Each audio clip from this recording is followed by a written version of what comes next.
Então, pessoal, tô aqui de volta. Agora a gente vai falar. Eu tinha planejado falar sobre massa atômica, mol e gases na aula passada, mas acabou ficando muito longa a parte de massa atômica e mol, então agora vamos falar só sobre gases. Eu acho que vai ser bastante interessante, tá? Ah, vou tentar fazer a aula um pouco mais rápida para não ficar muita coisa para vocês. Então, vamos começar aqui. Deixa eu tirar a minha face.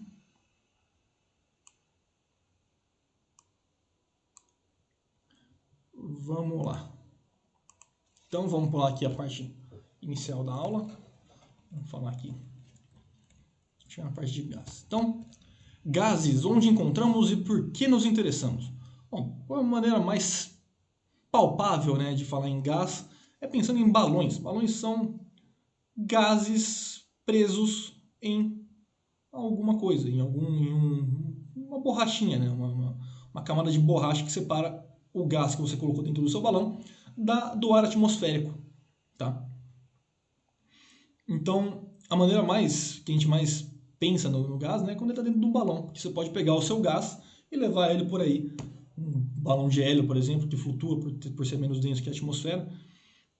Você pode levar o seu balãozinho com você por aí, separado da atmosfera. Mas os gases estão presentes na atmosfera que nos cerca. Oh, rapaz, tá difícil aqui. Estão presentes na atmosfera que nos cerca. Então a gente tem aqui, a sua volta agora tem uns 70 e poucos por cento de nitrogênio, uns 20 e poucos por cento de oxigênio, um tanto de argônio, um tanto de CO2 e diversos outros gases que a gente tem aí na nossa atmosfera, tá? Uma mistura de gases, então. Mistura, obviamente, homogênea de gases, assim como qualquer mistura de gases em equilíbrio, tá? A gente tem interesse em usar gases para fins industriais, então tá aqui uma indústria qualquer de gases, eu acho que é a Linde. Eu lembro que eu peguei uma específica para mostrar para vocês aqui, mas eu já não lembro mais qual foi que eu coloquei no slide, tá? Mas, e aí a gente tem aqui um esqueminha, né? Um fluxograma industrial de produção de amônia. Então, o produto final que a gente tem aqui no nosso processo é a amônia, vai se basear na reação entre nitrogênio e hidrogênio, produzido a partir da reforma o hidrogênio produzido a partir de reforma de metano, né, reforma a vapor de metano, mas isso não é importante, não é o ponto da nossa aula, eu só estou querendo dizer que a gente tem interesse tanto industrial quanto do fato de a gente ter gases no nosso cotidiano, no nosso corpo e tal. Tá? Então, gases são interessantes, eles são especialmente interessantes a nível de ensino médio, porque é o estado mais simples da matéria. Apesar de não ser simples, ele é o mais simples entre sólido, líquido e gás. O gás é o mais simples, tá? No líquido você precisa considerar muito mais efeitos e nos sólidos muitas vezes ainda mais efeitos do que nos gases, tá? Aí você pode me perguntar, e o plasma? O plasma não é mais simples do que o gás? Olha, o plasma é basicamente um gás com coisas ionizadas. E aí você vai ter uma interação lascada de todo mundo com todo mundo ali. É bem mais complicado do que o gás. Então, descrever o gás matematicamente e com palavras é muito mais fácil do que descrever um líquido ou qualquer outro tipo de material, tá?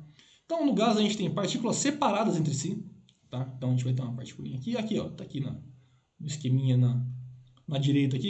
Então tem uma partícula aqui, tem uma partícula aqui, outra aqui. E elas estão se movendo desordenadamente pelo seu sistema, pelo seu recipiente. E elas ocupam todo o seu recipiente. Tá? Então, só para vocês terem uma noção, eu vou mostrar uma simulação que depois a gente vai explorar com um pouco mais de atenção. Então, eu vou mostrar aqui uma simulaçãozinha para vocês. Tá? Aqui tá.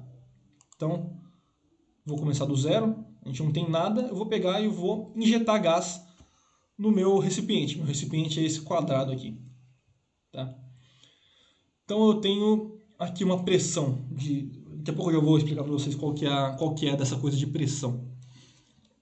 A pressão, então a gente tem aqui uma pressão de aproximadamente 6 atmosferas, uma temperatura de 300 Kelvin e um volume desconhecido, porque a gente não tem um volume, na verdade, né? A gente tem uma caixa quadrada, não cúbica.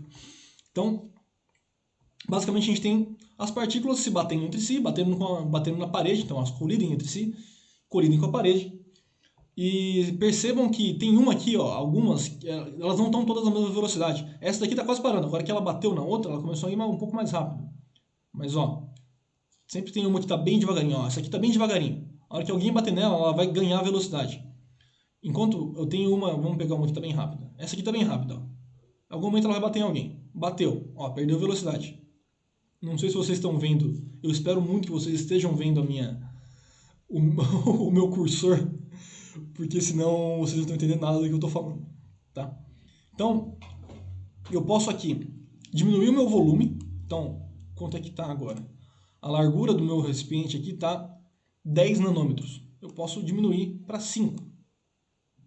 As propriedades do meu sistema vão mudar, tá? Agora, minhas partículas estão colidindo mais com as paredes. O que significa, por excelência, que a pressão aumentou. A pressão, ela é a quantidade de força, ela é a força em exercício sobre uma certa área. E quando as partículas do meu gás colidem com a parede do meu recipiente, elas exercem uma força sobre as paredes. E essa força sobre a área do meu recipiente, sobre a área das paredes do meu recipiente, é a pressão. Tá? Então, se eu aumento o tamanho do meu recipiente, as partículas colidem menos com as paredes e a pressão cai.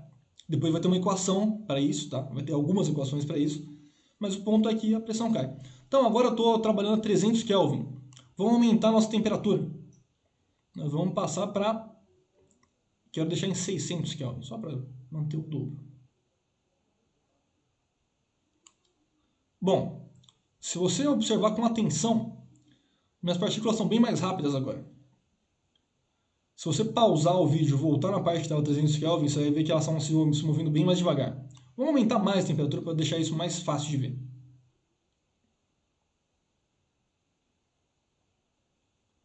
Então agora, a 2300 Kelvin, as nossas partículas estão bem mais rápidas. Então, a temperatura de um gás, ela diz respeito a quão rápidas as minhas partículas estão. Na verdade, ela diz respeito, ela é equivalente, uma grandeza redundante com a energia cinética das minhas partículas. Então, se eu colocar aqui outro gás, um gás mais leve, tá vendo que elas são muito mais rápidas, mas a temperatura continua a mesma, porque a energia cinética é proporcional à massa.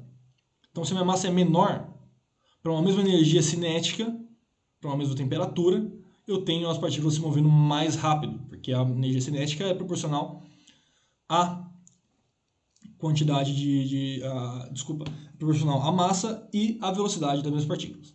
Tá? Então, vou até escrever isso lá no slide, mas vamos voltar agora para o slide para que a gente possa continuar falando um pouco sobre os gases. Cadê? Aqui tá.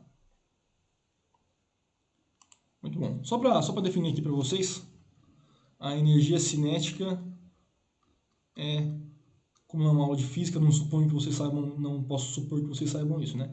Então a energia cinética seria mv ao quadrado. Meio mv ao quadrado, tá? Isso aqui é a velocidade, isso aqui é a massa da partícula. Bom, vamos lá. Então a gente tem 3 propriedades interessantes que a gente discutiu ali: pressão, temperatura e volume. A pressão, como eu falei, é a força que as partículas exercem sobre as paredes do recipiente. Pressão é medida em atmosferas. Tá? Uma atmosfera é a pressão exercida pela atmosfera, pela coluna de ar acima de você, no nível do mar. Tá? Então, se você estiver em Santos, a pressão ali é 1 atmosfera. Em São Paulo, a pressão atmosférica é mais baixa, porque tem menos ar em cima de você, então a força exercida pelas partículas é menor. Então vamos pensar aqui. Estou lá em Santos, tá? A praia. Aqui. Desenhar uma onda. O camaradinha que está aqui, aqui tem uma certa quantidade de ar atmosférico sobre ele. Então aqui é o fim da atmosfera, vamos colocar assim. O cara vai para São Paulo, ele sobe a serra. Agora ele está lá na USP, lá no IQ USP. A altura é aproximadamente uns 700 metros a mais. Aqui eu exagerei, tá?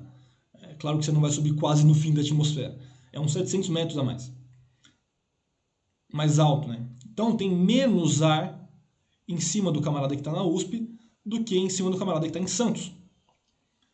Então a pressão atmosférica aqui é menor do que uma atmosfera.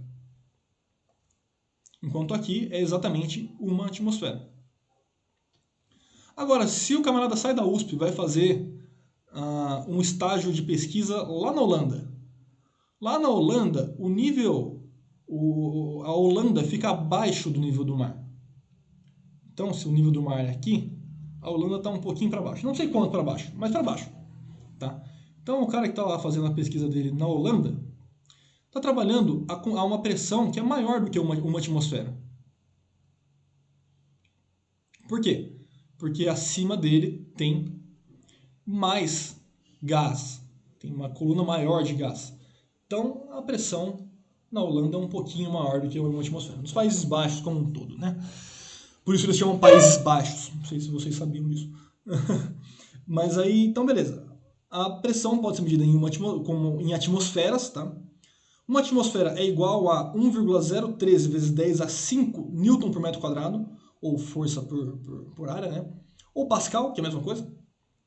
Ou 1 vezes 10 a 5 bar, ou 760 milímetros de mercúrio.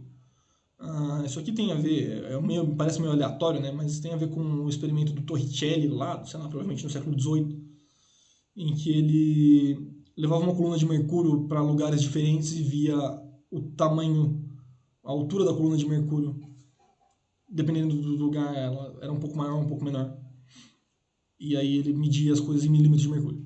E na pressão atmosférica, no nível do mar, a pressão é de 760 milímetros de mercúrio, que a coluninha dele tinha 760 milímetros de mercúrio. Não sei se era bem isso, esse é o valor, mas algo nesse sentido, tá?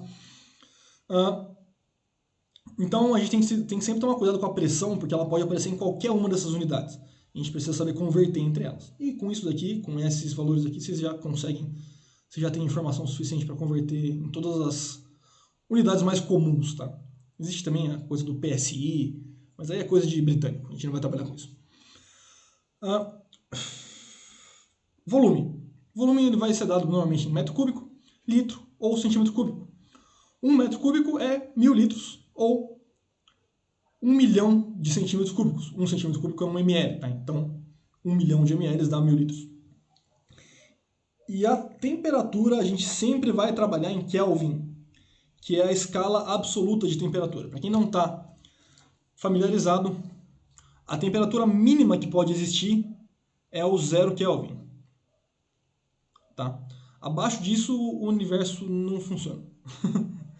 Então, o 0 Kelvin é a menor temperatura, é a temperatura mais baixa possível. A temperatura em Kelvin sempre é positiva. E pode ser infinitamente positiva, mas não necessariamente infinito, tá? Mas pode ser infinito quanto você quiser. Pode ser positivo quanto você quiser. A temperatura em Kelvin ela varia igual à temperatura em Celsius.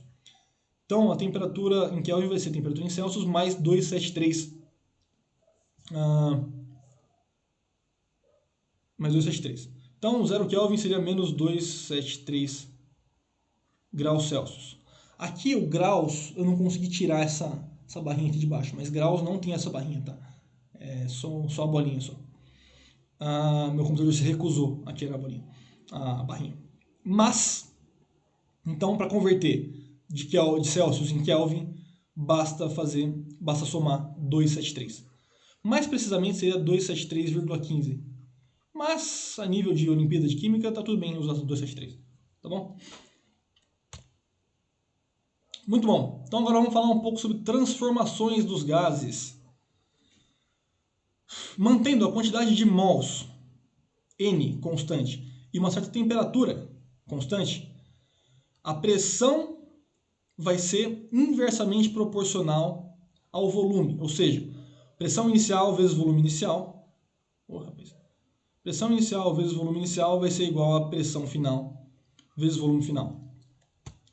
Mantendo a quantidade de mols e volume constante, a pressão vai ser diretamente proporcional à temperatura. Ou seja, pressão inicial Então, aqui seria inversamente. Aqui é diretamente proporcional. Pressão inicial dividido pela temperatura inicial é igual a pressão final dividido pela temperatura final. Pressão constante e número de mols constante, você vai ter que o volume vai ser diretamente proporcional à temperatura. Duvida de mim? Vamos fazer uma simulação. Deixa eu só botar aqui para vocês.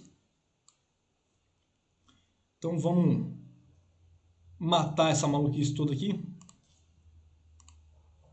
Vamos começar de novo. Vou dar uma espirrada de gás aqui. Primeira coisa que a gente vai fazer é segurar a temperatura. Nossa temperatura vai ser constante. Se eu diminuir pela metade o tamanho da minha caixinha, meu volume, é como se meu volume caísse pela metade. Então, se a minha pressão agora é de 6 atmosferas, se eu diminuir pela metade, espera-se que minha pressão dobre, vá para 12 atmosferas, porque eles são inversamente proporcionais. Volume diminuiu pela metade, pressão dobra. Olha só, bateu, né?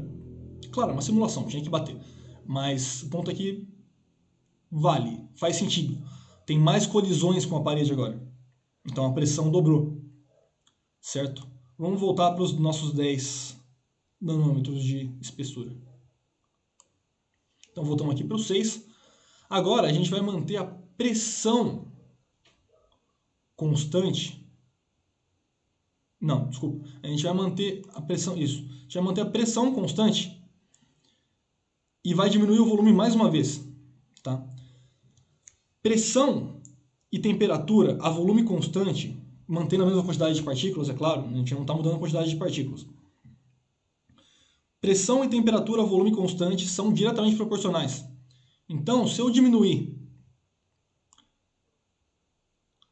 o meu volume mantendo a pressão constante, minha temperatura deve dobrar.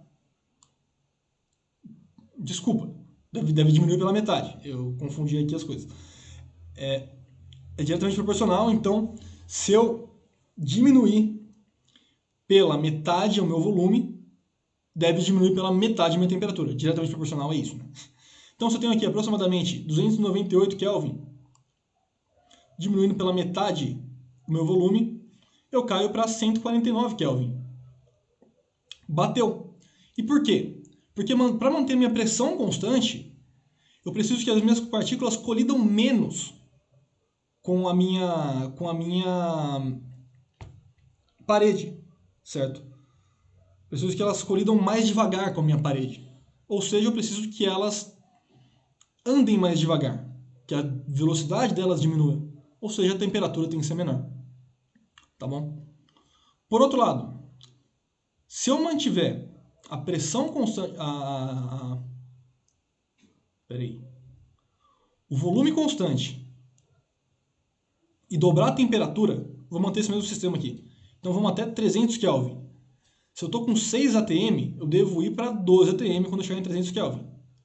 Vamos ver se isso bate. Opa, passei um pouquinho. Aí. 298 estava, né? Seria o dobro. Então está aqui, aproximadamente 12 atmosferas. Então aquelas leizinhas que eu passei para vocês valem. Tá bom? Agora, eu vou deixar isso como um exercício para vocês. Tá?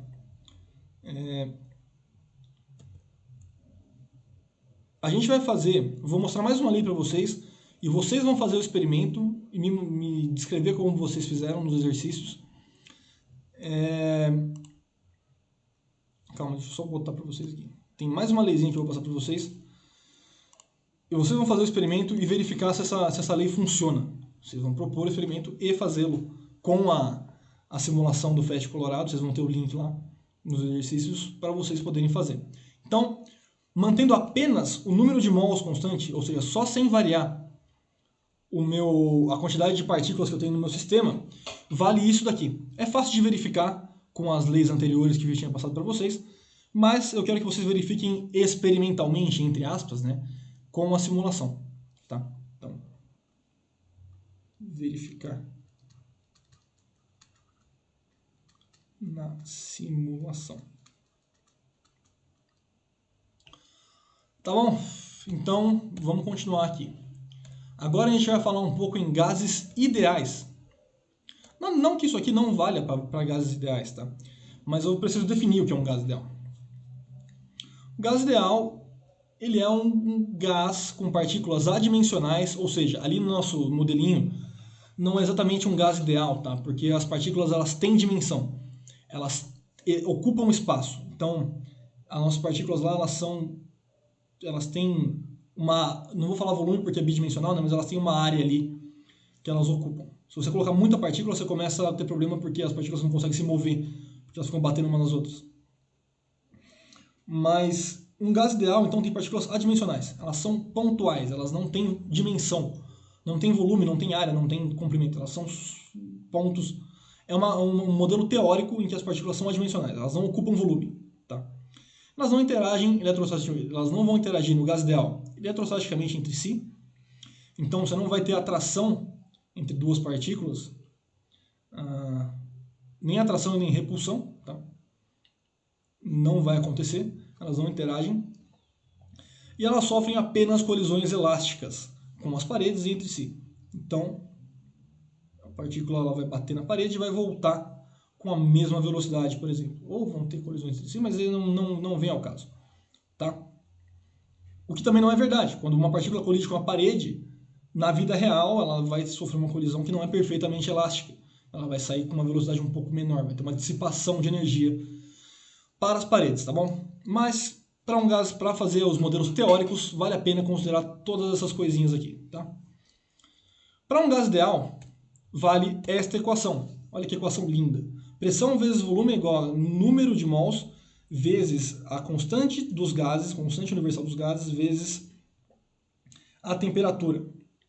Essa constante universal dos gases é um valor específico que é igual para todos os gases, né?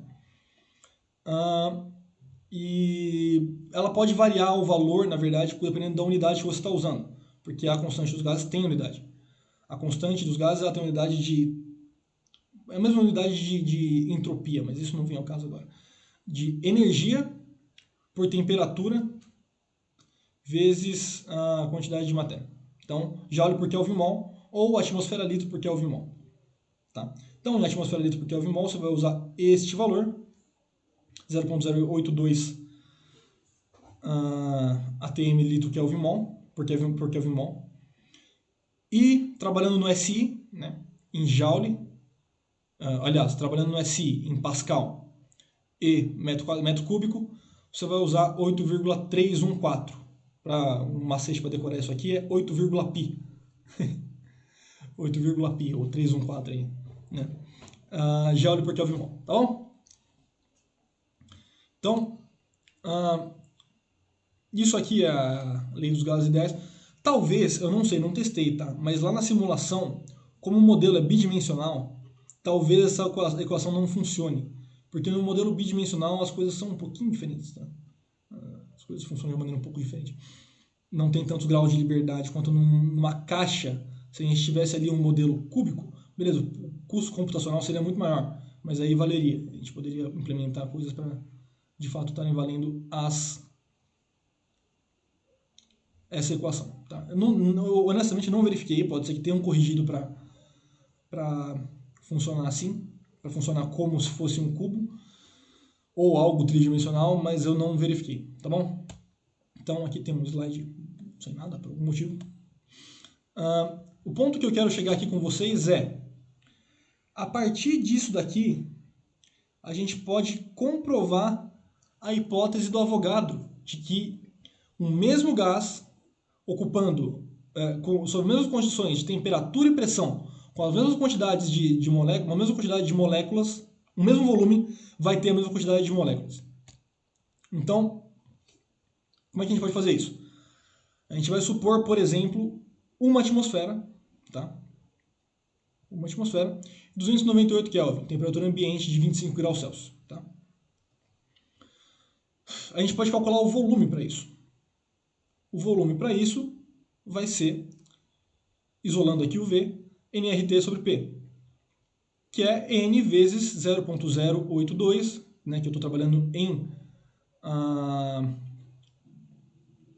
em atmosferas, então vamos usar isso aqui, 0,082 vezes 298 dividido por 1, que é a pressão em atmosferas. Isso vai dar 24,4 N, ou seja, para 1 mol de qualquer gás, perceba que não tem nada falando qual é o gás aqui, é qualquer gás. Qualquer gás ideal. Poderia ser hélio, poderia ser cloro, se ele se comportasse como um gás ideal. Tá?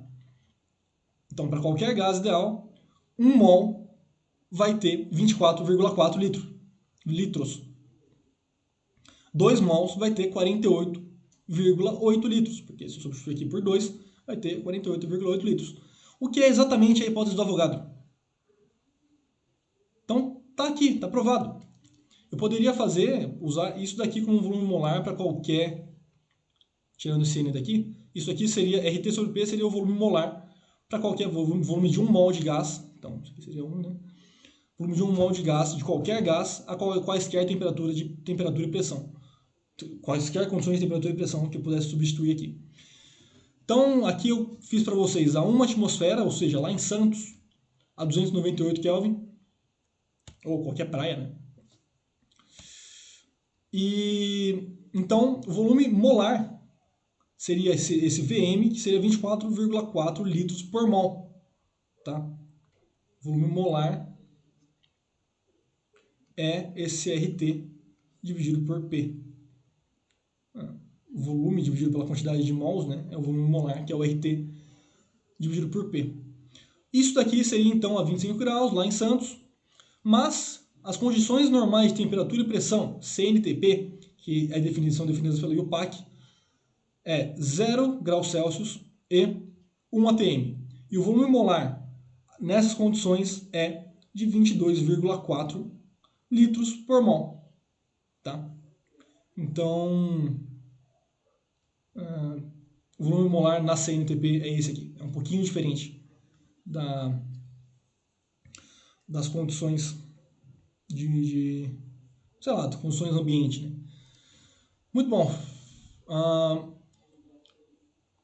Então, isso encerra a minha aula sobre gases. Qualquer dúvida, mais uma vez, só mandar um e-mail para este endereço de e-mail aqui, ou perguntar na aula de exercícios. Será um prazer responder. Tá? Até a aula de eletroquímica. Vejo vocês lá. E é isso aí. Como é que eu faço para parar aqui?